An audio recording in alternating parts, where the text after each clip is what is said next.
Hi, everyone. I'm Robert Calafiore, and I have the pleasure of hosting our Auerbach Lecture Series this afternoon on Zoom. And without any wait, I'm going to introduce Dean Nancy Stewart to introduce our program. Thank you, Nancy. Thank you, Bob, and good afternoon, everyone. Thank you so much for joining us. This lecture series began in November 2001, and it's made possible by a gift from the Beatrice Fox Auerbach Foundation Fund of the Hartford Art School Endowment, Inc. This gift enables us to bring visiting artists from around the world to campus each year for 1 or 2 days. And during that time, the artist delivers a public lecture and spends time in the studios critiquing student work. Of course, since the pandemic, we have been meeting in an online version, but I'm just as pleased to host this lecture. And I will now introduce Professor Hiro Pakawa, who will introduce our guest artist. Hiro? Hi, sorry, I have to wear the mask because this is a classroom. So, all right, thank you, Bob and Nancy. Today we have a great lecture guest, Catalina Ouyang. Thanks for coming.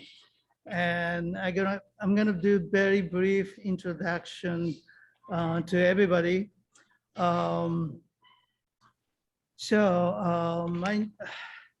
When I was introduced Catalina a while ago by Catalina Ouyang, I was really impressed, your work. I believe at the time, Catalina was still in the graduate program, but her work was very impressed and a powerful way to use the image as a sign and then mutate those meanings.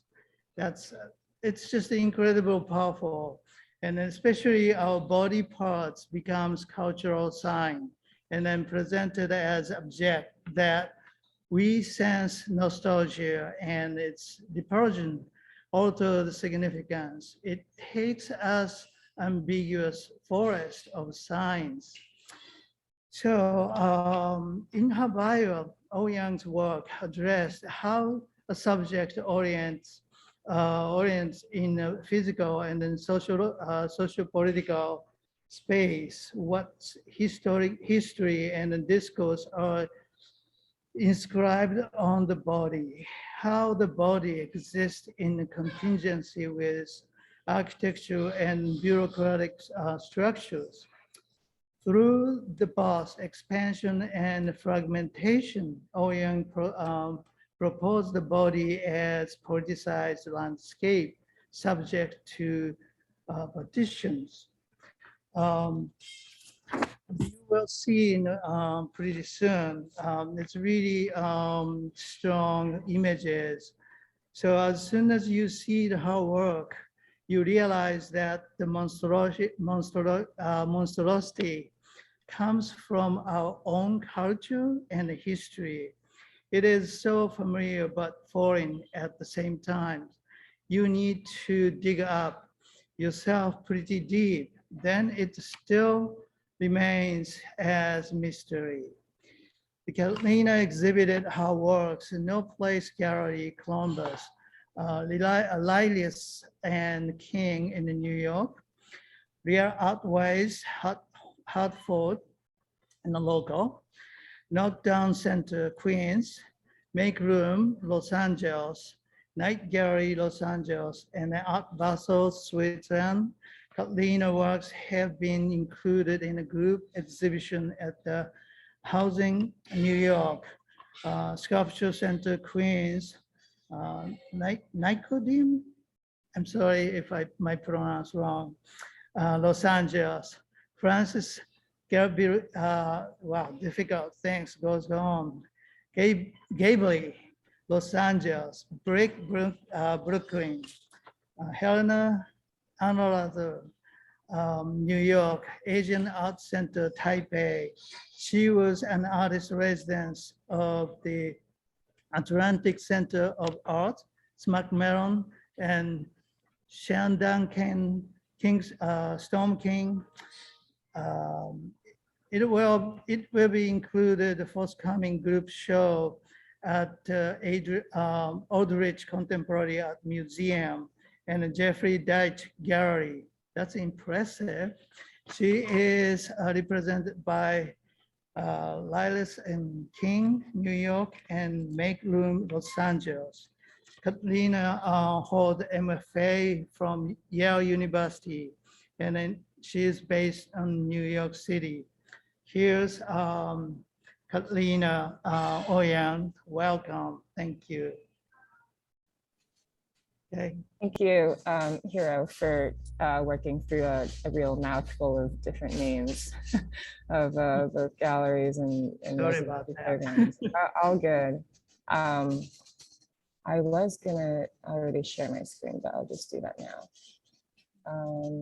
So hello, everyone. Thanks for being here. And Bob, Nancy here, thanks for having me again. So I usually like to, I'm trying to get in the habit of sharing just a little bit about myself in the beginning of these things. I was born in Chicago, Illinois, to Chinese immigrant parents who had moved over in the 80s, around when China first, allowed that to be a thing. And was raised in a series of somewhat dead-end suburbs, by my parents who were somewhat dogged and relentless in their pursuit of and belief in the American dream. So, I kind of shuffled around different public schools in suburban Illinois and later New Jersey.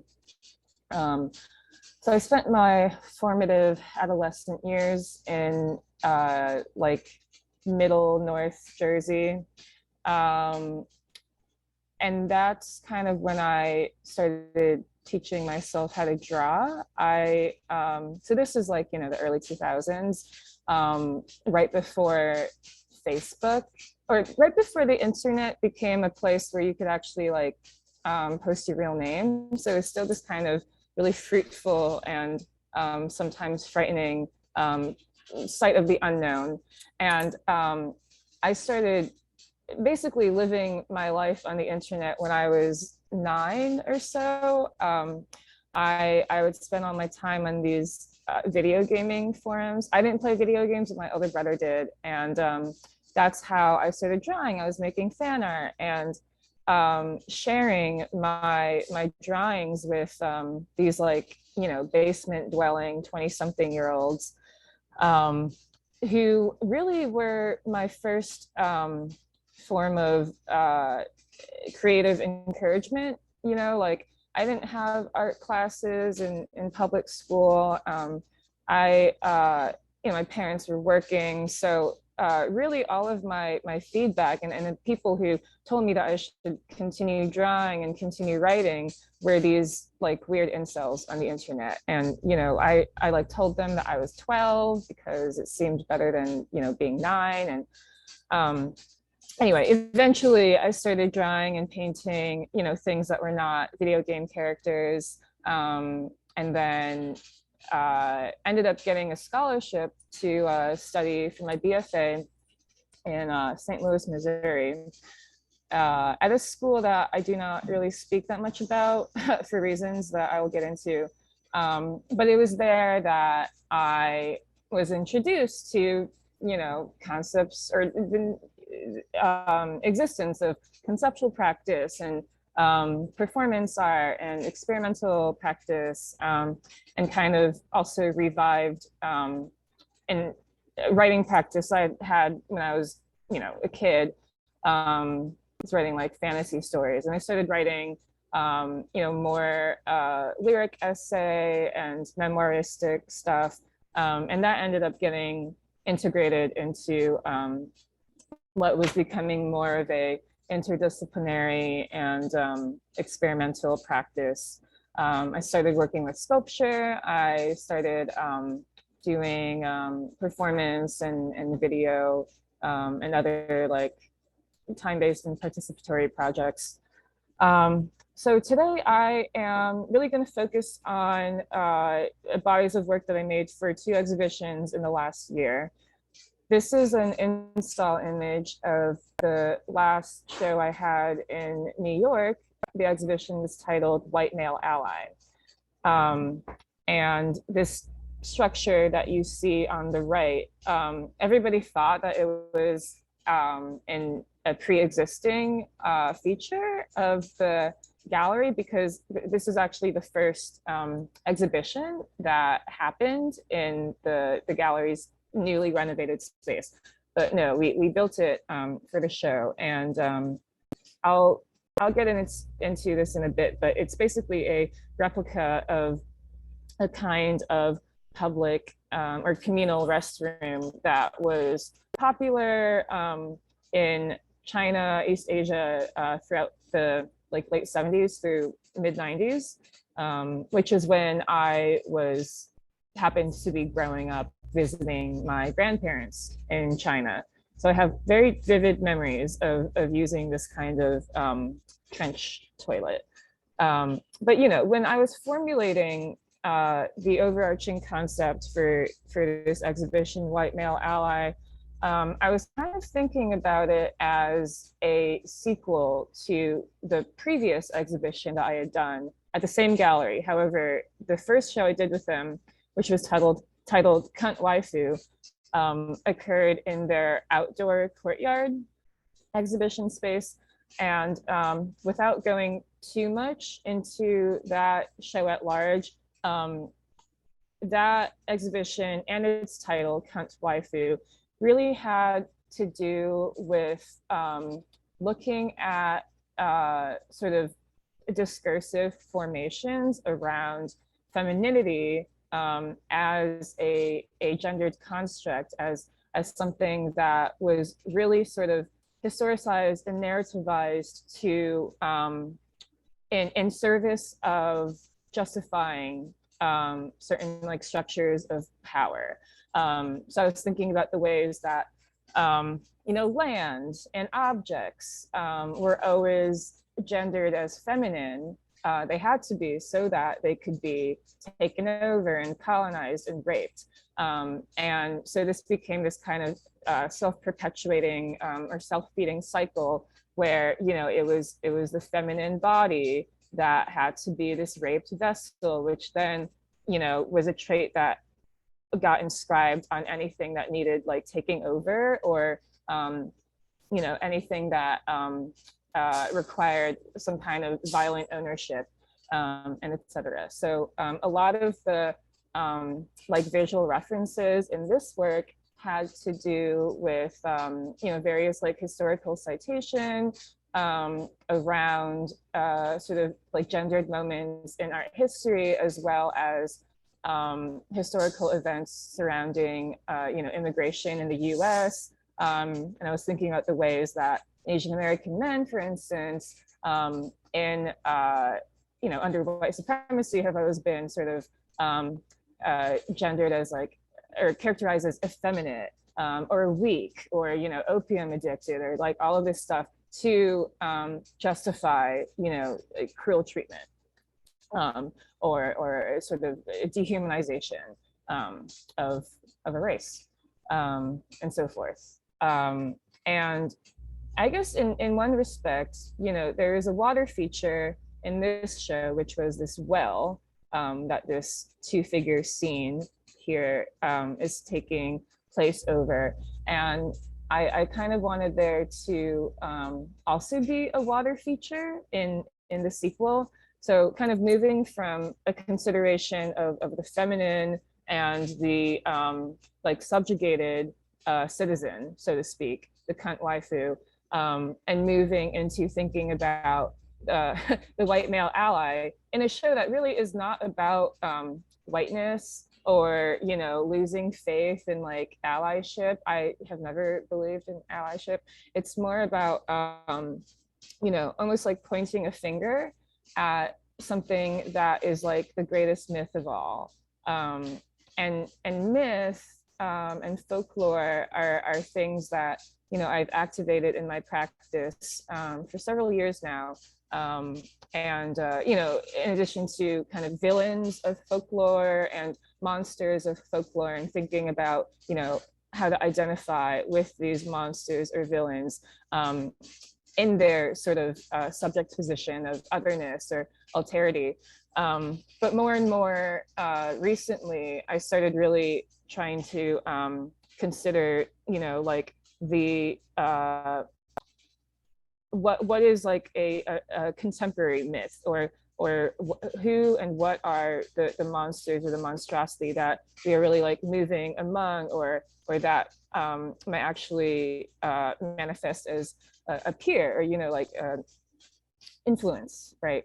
And so this is just an image of another show I had, but, you know, helps me sort of formulate this idea for my new water feature, the trench toilet. I had to do this installation in this really long, narrow corridor at the Sculpture Center here in New York. And it was for that show that I wanted to originally build the trench toilet. You know, it was like in a basement. It's really kind of like more humid and literally subterranean. And I was like, this is a perfect place to, you know, put a bathroom.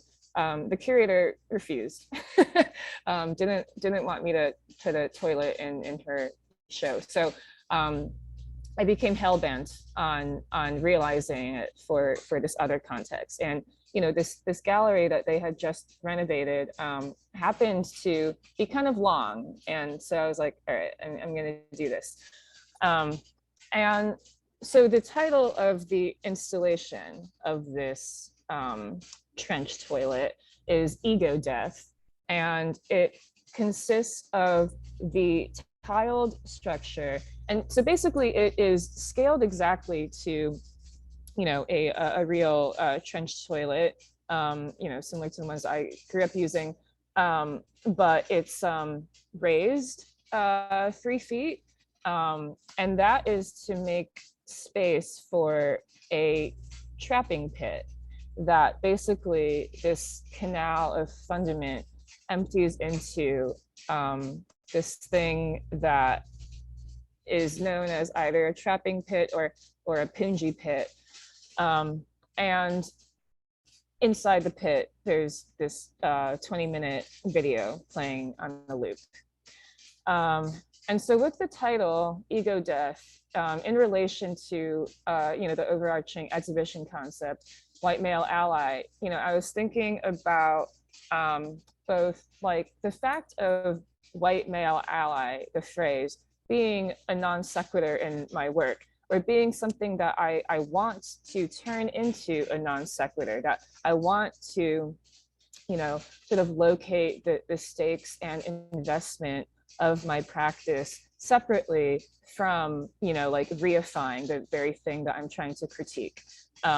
So that idea of the non sequitur was interesting because other than it being like something that is ostensibly unrelated to the subject at hand or the focus at hand, non sequitur also has a meaning that pertains to Aristotelian logic, and it describes a sort of argument or assumption that already relies on itself to be true in order to prove itself to be true, which for me feels a lot like white supremacy, or this idea of the good hegemonic subject, the one who is, you know, benevolent, the one who is an ally.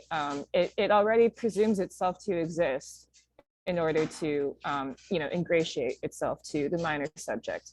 And so, you know, in thinking about that sort of like psychic schism of like deep cognitive dissonance, of really truly being in a position where you believe the lie, you really believe the myth. I was also thinking about, you know, something very adjacent, this event of ego death, which is, you know, this sort of phenomenon where you either go through something so like traumatizing or humbling, or sublime perhaps, that like all your sense of self is essentially ruptured, deconstructed, and following ego death, there usually is some kind of like ego rebirth or reformulation. And so I was thinking about, various sort of, I guess, like channels of power and identification in terms of one's relationship to oneself. And so a lot of the other works in the exhibition have to do with this kind of contending with sort of most abject and like existential aspects of the self and like of the psyche. And so, I mean, another thing that I was sort of thinking about this trench toilet model as was how it would become actually a staging device or a pedestal, perhaps, for some of the other sculptures in the show.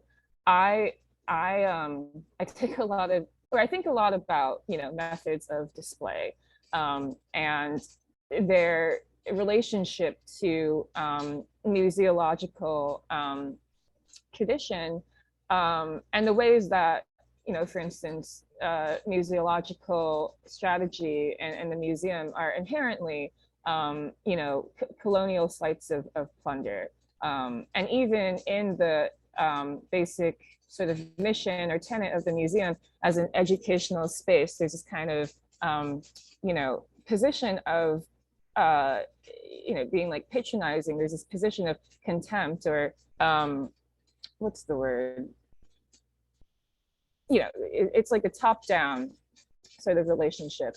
And so I'm always kind of thinking about ways for an object to live that doesn't just default to, the sort of architectures or conventions that, we've inherited. And so something about the staging device actually becoming, this sort of site of abjection, or like the bathroom and shit are things that in the West people are like deathly afraid of and ashamed of. What they aren't ashamed of is inflicting like horrific kinds of violence on other people's embodiment. They're just like afraid of their own. And so these are just like some of the things I was thinking about. And these are little carved stone sculptures that were placed along the trench. They are in this sort of swirl shape, which I was kind of thinking about as a gesture of like self-implosion. Someone else sort of described it as a seppuku position, of going so far into yourself or peering so far into yourself that you actually puncture right through your own stomach, because you get to this point where it's just like too much, maybe. And they're placed alongside these thermal papers, which is what is used in printing receipts, that have these cutouts that are anagrams of the show title. So these are some of my favorite ones. It's like white male ally becomes let my whale heal, or I can't read the other ones. Lay hail we melt. And anagrams are interesting because at a certain point they're a way for people to try to find hidden meaning in certain phrases or in certain names, and so there's this like attempt to ascertain or illuminate something that might not exist in an existing structure, which to me also feels a lot like the project or endeavor of religious belief or faith at large. And that kind of like spiritual want and spiritual devotion is also something that I think a lot about in my work, as you'll see in a minute. essentially the video that's playing in Ego Death, which is here, is made up of found footage mostly, of target shooting, and some vernacular footage from my own family videos for me growing up, and then footage taken from a series of films that I sort of associate with coming of age and sexual awakening and the death of love or relationships falling apart. And they're all films that I watched at points in my life, in my adolescence, when these things were happening, when I was going through my own coming of age.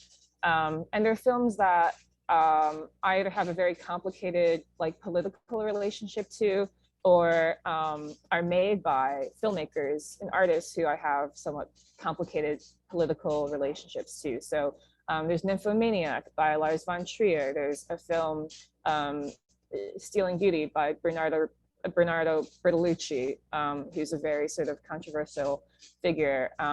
There's the film Women Without Men by Shirin Neshat, who, you know, I don't take issue with, but, and a Catherine Breillat film, who she's like known as a feminist filmmaker, but was also a Me Too skeptic and probably like kind of racist. So, you know, these are films that I really identify with, but also, you know, I'm sort of leaning into the complication with, like, you know, the sort of ethics of identification. And I was thinking a lot about, you know, in terms of thinking through a sort of creative or even ideological lineage, you know, it raises these questions of, you know, like, what do you take and what do you leave? You know, I return often to this quote from Ralph Ellison, where he says that, you know, you don't get to choose your family, but you can choose your ancestors, and you can choose what you take and leave from your ancestors. Yeah, so that was kind of a thought that I was orbiting around in this. And then a lot of the subtitle text in the video is taken from a transcript of an astrology reading I had, you know, earlier last year, where this astrologer was basically walking me through my chart and explaining to me how my planetary placements relate to some of my most self-destructive and addictive impulses. So, you know, I was like thinking about that in relation to, you know, like ego death, cognitive dissonance, and, you know, how those things situate in or alongside, you know, like death drive, or this kind of sense of perpetually being on the verge of like total annihilation. And I think that sense of constantly being at that precipice, it feels important for me to like remain in, or put myself in relation to my making. And so this piece, Devotion, was installed in basically next to the trapping pit with the video. So you would kind of descend down those stairs of the platform of the toilet, and then be confronted with this piece, which essentially consists of these 7 drawings that I made back in 2016. And that was when I was living in St. Louis. I had just gotten out of a domestic relationship, engagement technically, with this man who was much older than me. And I left him because he raped me. And, you know, we had attended the same university. He was a master's student. But basically, you know, I, at the time, was following what what young women were told. You know, it's like, you must report, you know, you must, you know, make a martyr of yourself because it's the right thing to do.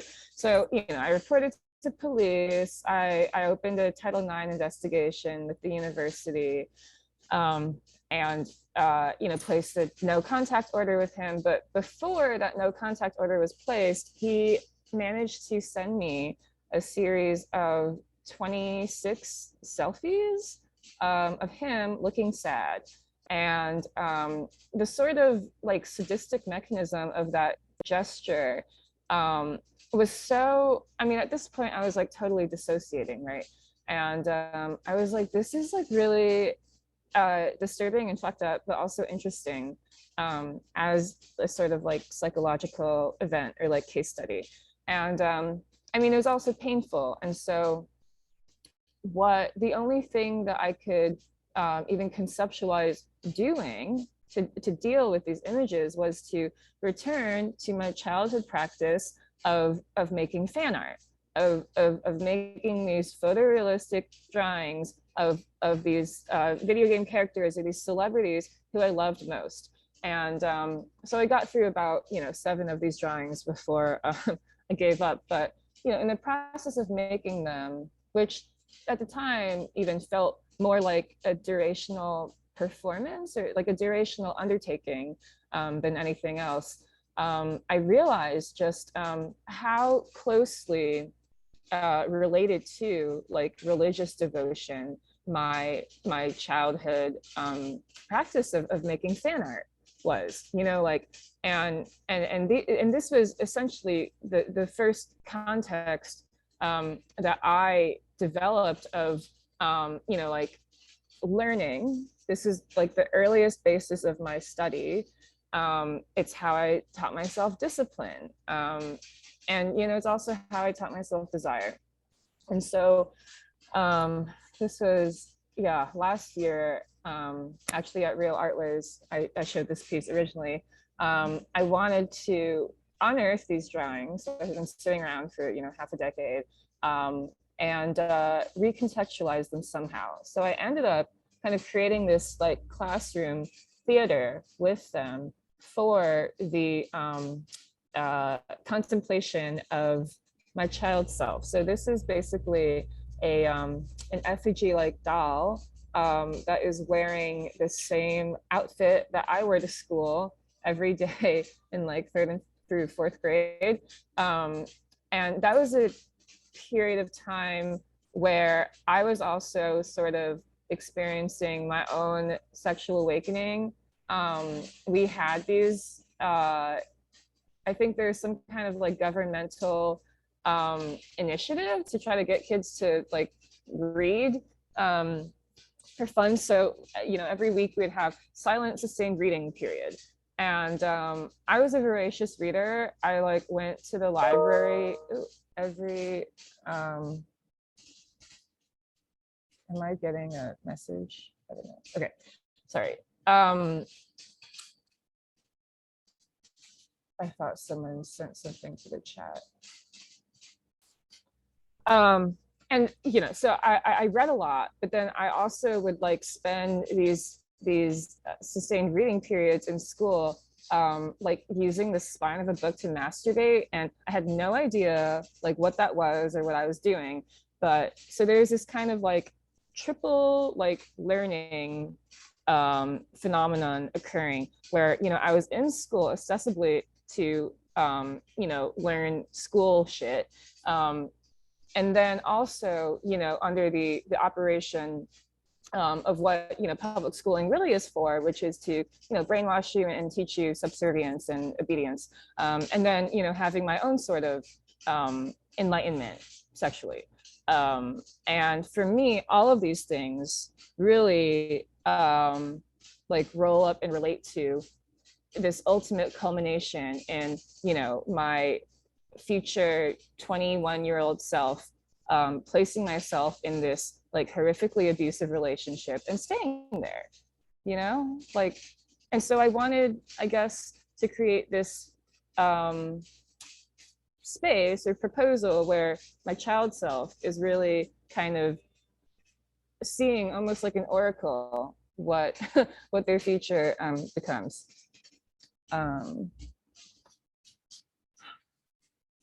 And so another piece that ended up being in White Male Ally, I sort of saw as almost a sequel to Devotion. And so, the body of this child, her skin is finished with epoxy clay and pigment and looks a certain way, then gets sort of like transmutated into this piece, which when I was working on it, I was colloquially thinking of it as Dog Christ. Ended up, titling it something else, but it's wearing part of, the same like elementary school outfit as the girl, but is really now replicating this like seppuku, self-imploding position that I was making in those smaller stone talismans. And it features the head of an actual dog skull. And, I was like kind of thinking about, the dog as the most sort of degraded version of the wolf, and, how its relationship to fidelity and subservience, felt really sort of akin to my affective relationship to desire surrounding power and identity and abuse or suffering. And I had been thinking for a while about wolves, both in the context of like the Capitoline wolf and like various stories about where the wolf is really tied to like a sinister mother. It's like the children who are raised in the wild by wolves. There's this aspect of nurture that really closely borders like the monster or the uncontrollable. So that's interesting. And then, in line with that, the wolf in many formulations in like fairy tales or folklore, is associated with some concept of the wild feminine, which obviously is a notion that can be problematized, but it has to do, as in Red Riding Hood, with kind of like gendered sexual threat, an erotic threat, a threat of coming of age and also self-awakening. And so the wolf is both something that I could identify with and also challenge. And the dog for me becomes this kind of like bastard offspring of that. It's the wolf that's had its like teeth pulled out or something. And so this series of pieces titled Pronoun of Love basically consists of all these like almost choreographed hybrid bodies turning towards the wall and like contending with their own face in these small mirrors.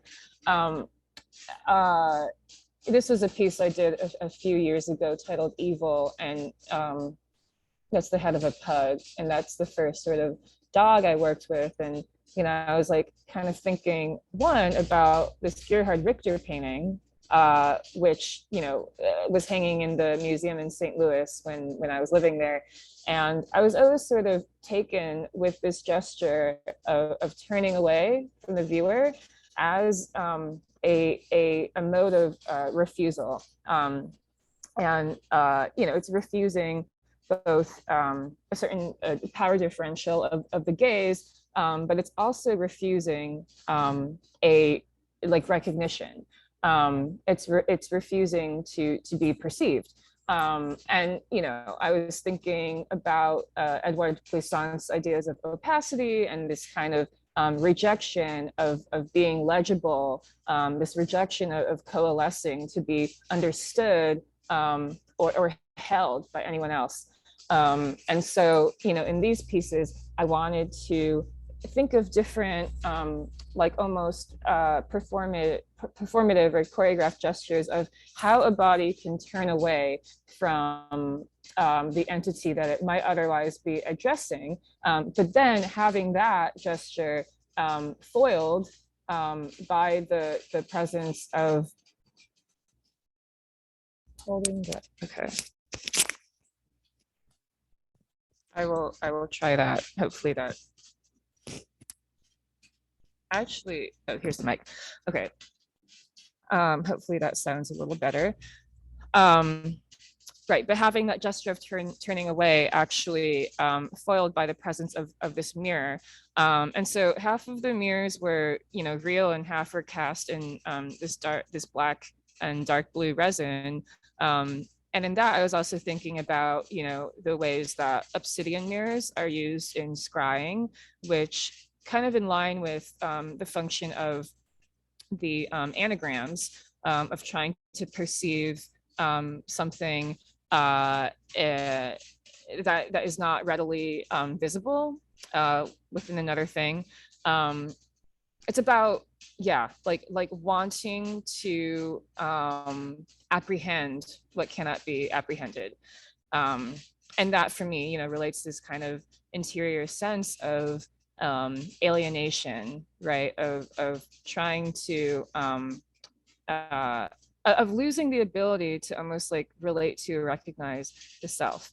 And so all of the text plaques underneath each puppy figure contains text excerpted from the book Wide Sargasso Sea by Jean Rhys, who, was a pretty foundational post-colonial writer in the 20th century. And Wide Sargasso Sea essentially takes the story of Jane Eyre and gives a story, gives a narrative and a personality, agency to the crazy wife of Mr. Rochester, who is like locked in the attic and then eventually like burns the whole house down. So in Wide Sargasso Sea, Antoinette Causeway, wife to be of Rochester, is sort of presented as this Creole woman. She's already like hybrid in between cultures. And it's Mr. Rochester who like cannot accept her, like what he perceives as her wilderness, her being untamable. And he continually kind of conflates her identity with, she's in Jamaica, with this tropical landscape that she's living in. And, to return to some of my ideas in Cunt Waifu, has to do with this kind of discursive conflation of the feminine, of the other, with the wild and the ripe, sort of tropical, uncontrollable landscape. And so all of these text excerpts are from the chapter told from Rochester's point of view, where he decisively falls out of love with his new bride and condemns her as a witch and a slut and someone beyond saving, and then decides to lock her in the attic. And so this kind of that effectively for me feels really close to this kind of annihilation, this kind of totalizing interior rupture. So what time is it? I'll go through a few more pieces from this show and then I guess we can open up for questions. But the other pieces in the show were really kinds of like continuations of ongoing series in my practice. So this piece is part of my reliquary series. And those are basically citations of like Catholic reliquary vessels, which would often, be, as with the image on the right, representations of actual like body parts or parts of a saint's body, and within a like trapdoor or little chamber is supposedly would contain like the bone of a saint or like the corner of the diaper of baby Jesus. and so, they're really they're basically fetish objects, and I am really interested in like material culture surrounding faith or like spiritual belief. As someone who grew up without religion in a totally secular household, I am really kind of intrigued by how desire becomes material. And the sort of like a rich energy surrounding these objects is also really kind of compelling to me. And so like the image on the left is a Corpus Christi, that would preside over an altar in a church. And so I guess as I started creating these wooden sculptures, I started working with wood just like a year ago.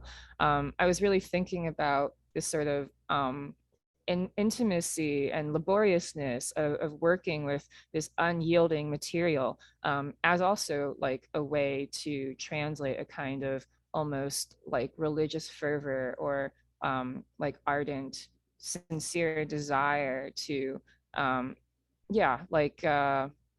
put a kind of feeling or longing that is so expansive that it escapes articulation into an object. So these are just some of the other reliquaries that I made. And this piece, which is part of my font series, they reference these holy water basins that you would also find in churches. And in my fonts, they all consist of a piece of stone that has a hollow carved in it, similar to the basin that would ostensibly hold holy water, but instead has its place taken by this raw egg.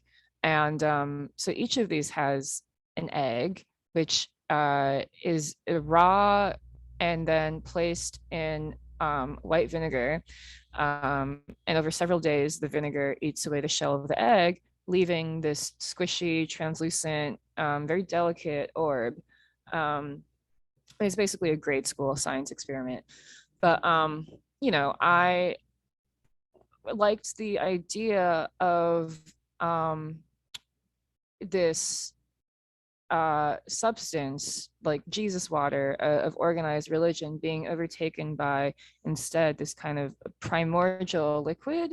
And I think about like the world egg of various like global creation myths as a space where like everything both manifests and arises and also sort of returns to in death. And the way that Deleuze and Guattari write about the body without organs as a sort of body or subject that is beyond speech. It screams abjectly instead because it occupies this primordial space that is beyond language. And, for me, sort of going from, works like devotion or thinking about a sort of really fraught psychological space, one of the first things to go or like evaporate post-trauma is language, both, an ability to even articulate anything, and also like a basic fundamental faith or trust in speech. So in a lot of the fonts, the sort of orifice that gets plugged by this egg, this body without organs, this primordial water, end up being like the ear or the mouth or these embodied sites of both speech and silencing. And so, in the piece, in the font that I had in White Male Ally, this is the first time I actually collected a real font from a 17th century Italian church. and then carved into it. And part of my thinking behind that was to, take this like rarefied artifact basically and willfully destroy it into something beautiful, to really force it to become something that I wanted to see as a sort of restitution of my own agency, I guess. And so similarly with this marble piece, this is kind of like a almost biomorphic column that is flanked by human ears on both sides. And the piece of marble itself was stolen from a renovation zone at the Skull and Bones Society, which is possibly the most well-known or notorious secret society at Yale. And these are places where basically like war criminals and politicians and CEOs are born and sort of cultivate each other. And so between like the secret society and the church, I was like thinking about essentially these like spaces of like violent gestation, and taking from their architecture, taking this geologic material, stone, and sort of imposing my own will on it, was perhaps almost like an oblique kind of revenge, perhaps a revenge of transformation, or healing. I guess I'll wrap up with this piece. So this is installed in the same courtyard that I did my first show Cunt Waifu in, which it's funny because that show I made almost everything out of plaster, and I was like, I hope this survives a month in the rain, which it did. I like waterproofed everything, but it was like a daily stress where I would like go check on it all the time. So this time I was like, I'm gonna just make something that will like stay together through the elements. So this is titled Recourse. And why did I want to make a centaur? In some of my other work, I use horse bones, I use horse hair, and beyond a quote by Dorothea Tanning about the beautiful broken legs of horses and her sort of identification with these suffering domestic animals like horses and dogs that I sort of relate to in my own work. I think it really goes back to this phrase that I learned just recently, which is horse girl. And apparently this is like a widespread, like years long or decades long phenomenon of girls who are like obsessed with horses for both like gendered and like class-based and just kind of affective reasons. Like we like horses. Oh, I mean, there's a sort of like sexual phallic fantasy built into it, but then there's also this sort of dream of like class mobility and etc. So, I like horses. And also my mother's a Sagittarius and I'm a Taurus. And I was having a conversation with another Taurus at some point, and our conclusion was that Sagittarius, when they're in pain, start firing off their arrows indiscriminately without any regard or awareness of who or what they're hitting. And that seemed like a pretty apt summation of my numerous familial relationships and ensuing relationships. And so this sort of proposal of this dying centaur traversing through this emergency exit, this is like a ceiling hatch from a school bus, really sort of materialized almost as like a complete vision. And then, I learned subsequently that centaurs are like notorious rapists in Greek mythology. That's like their sort of crowning characteristic, that they're sexually violent. Etymologically, the word centaur comes potentially from kentauros, which means to pierce the bull.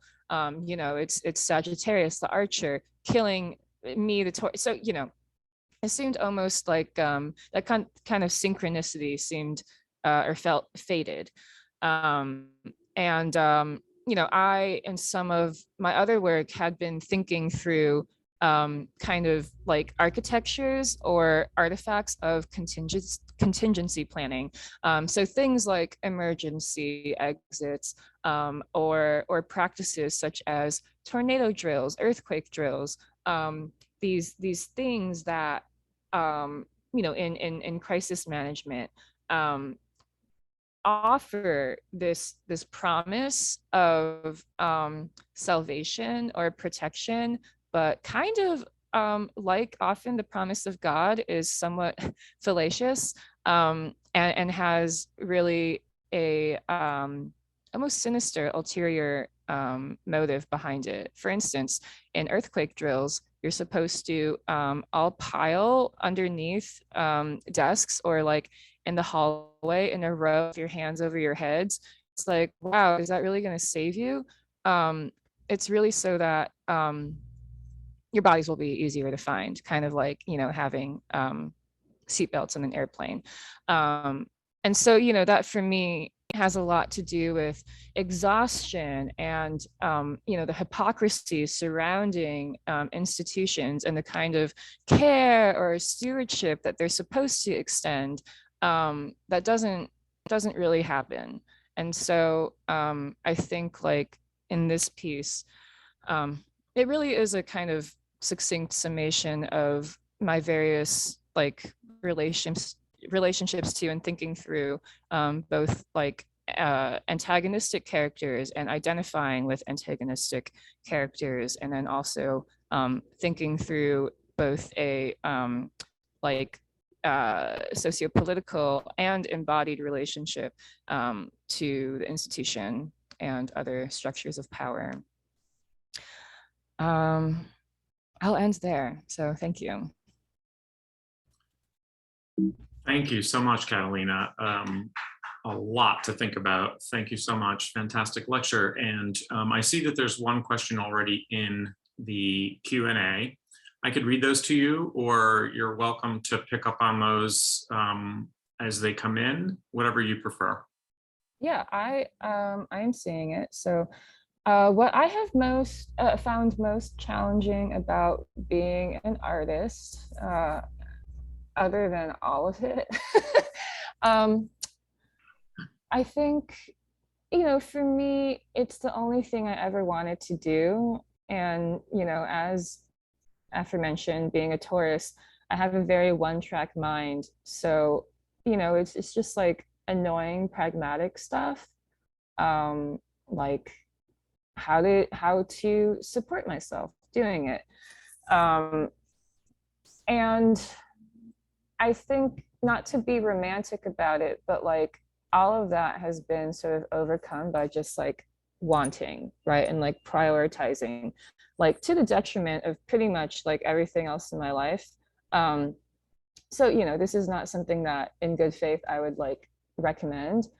But I guess, if I were to rewind a little before that to when I was living in St. Louis, and even growing up in Jersey, I guess my main obstacle was like just not knowing that being an artist, like being a working artist, was ever an option. I think if you've never seen anyone like in your vicinity or like within your class denomination who's able to do that, it just doesn't seem possible. And when I was living in St. Louis, making money in all kinds of like silly ways, and then trying to also like have my art practice, I felt like I would never get out of there. And I think that, if anything, like for a lot of people, seems to be like the most discouraging thing. It's like, how will I ever have an audience? How will this ever be sustainable? How do I feel encouraged? And to go back to like religion, right? Like, I think you just have to believe that it will matter and you'll be able to do it. My favorite medium to work in,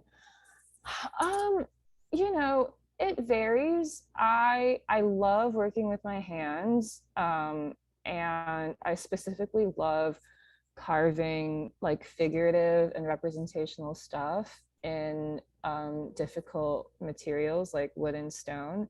And I think that's because, you know, I grew up with this photorealistic drawing thing, and I love kind of the wizardry of watching, almost like in a disembodied way, my hands turn something improbable into something that looks or feels alive. At the same time, you know, I identify at large like as a conceptual artist, and I love the agonizing difficulty of you know, like conceptualizing, storyboarding, and doing all of the sort of like production work behind a big video piece or a performance piece, because these are muscles that are a lot more foreign to me, and that kind of sense of challenge and risk is also really rewarding when it plays out. Okay, so with respect to the role of writing in my art practice, has it come full circle in any ways from my childhood, like making fan art? I think writing manifests most often, at least recently, as either like text or voiceover in like films, video pieces, or, you know, in some performances I've done, it would become spoken word, or even parts of like sung, like singing. And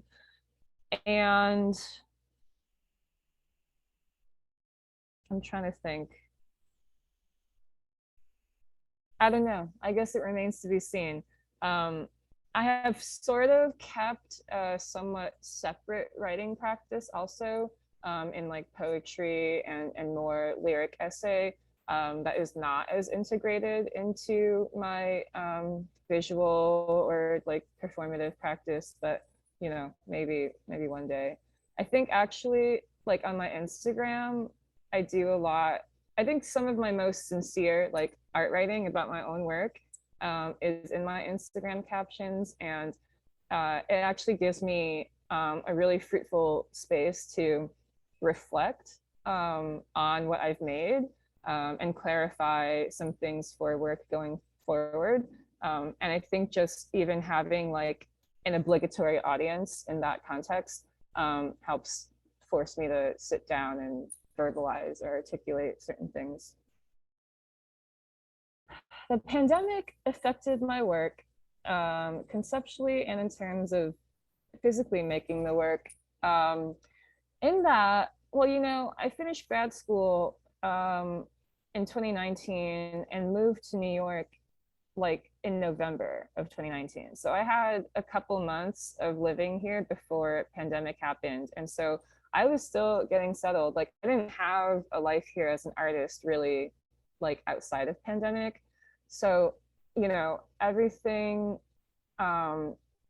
like I started being able to make art full time, like during the pandemic. Like I started working with my gallery that I work with now, like during the pandemic. I think in some ways my life didn't change that much because I was already, you know, apart from like a little teaching gig, I didn't have like a job that I was like laid off from.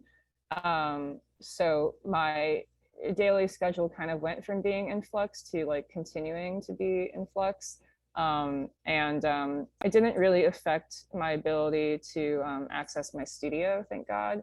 So if anything, you know, I think like the slower pace helped me a lot, and you know, having certain deadlines either canceled or like pushed back gave me more time to focus on making the work for Cunt Waifu. That was the first show I did post COVID. Do I have artists that I find inspiring? Okay, I'm gonna type these names into the chat. So obviously, you know, Louise Bourgeois is an apparent influence for me. People are sometimes surprised by this, but Kathy Wilkes is like maybe my favorite living artist.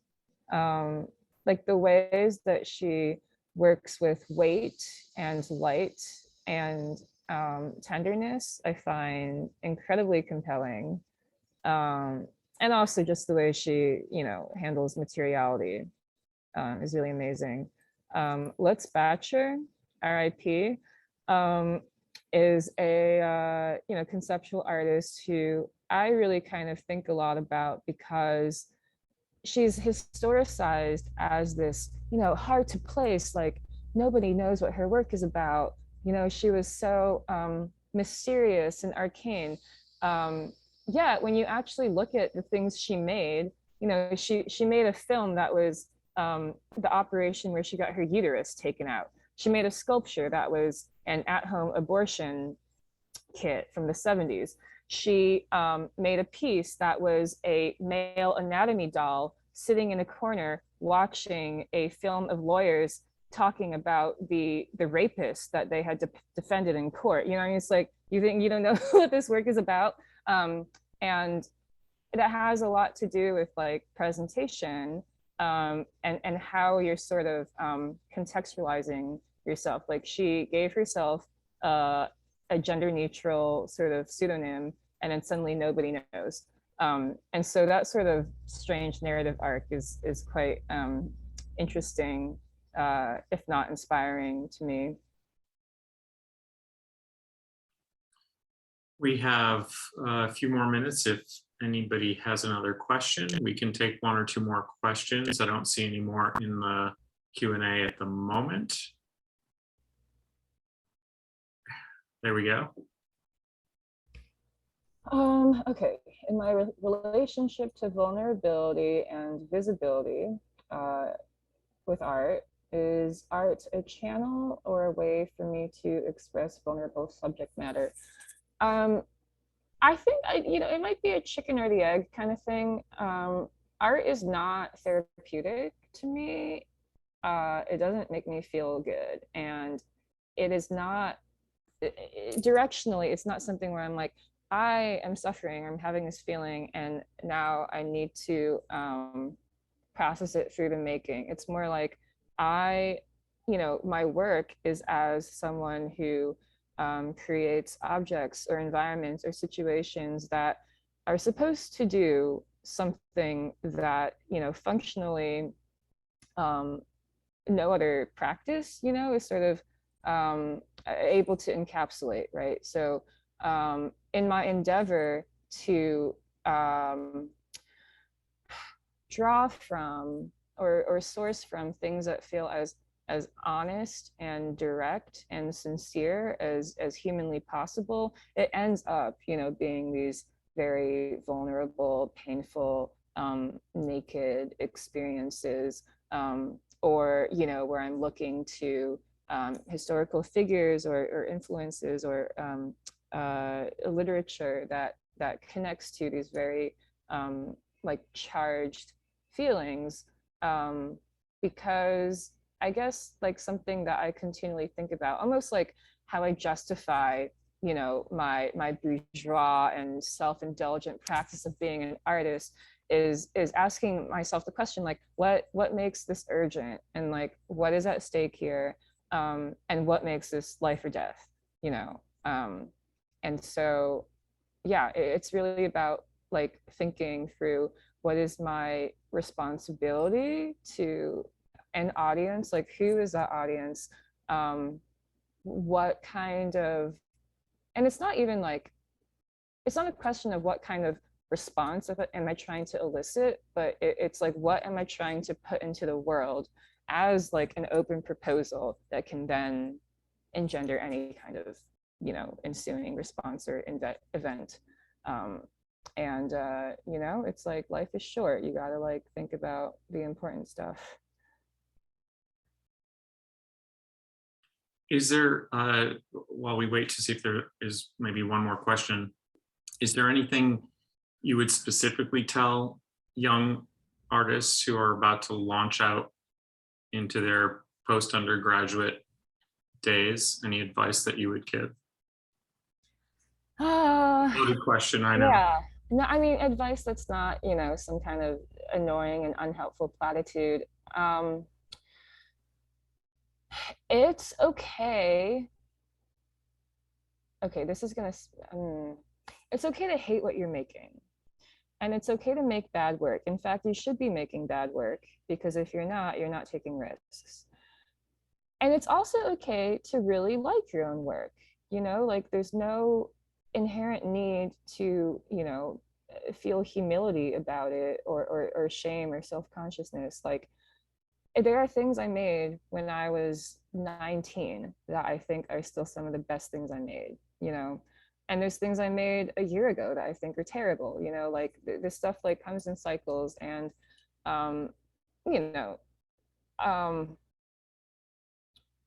and I think it's important to really locate and nurture like the seat of your pleasure in making, and not get distracted by a sense of what you think contemporary art should be, and like how your work should, you know, look like that or emulate that, or, you know, try to make your intellectual considerations or inquiries, you know, align with whatever is in like rhizome or whatever. Like that stuff doesn't matter. Like what matters is like what feels fulfilling to you.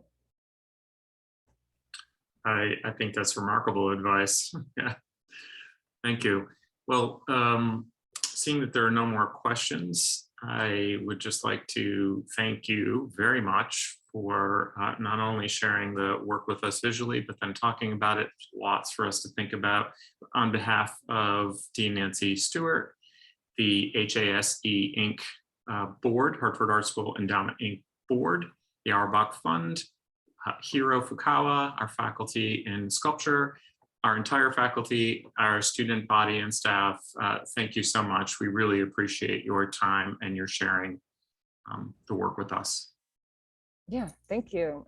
Thanks everyone for tuning in. Thanks again for having me. It was my pleasure. Thank you. Enjoy your afternoon, everyone.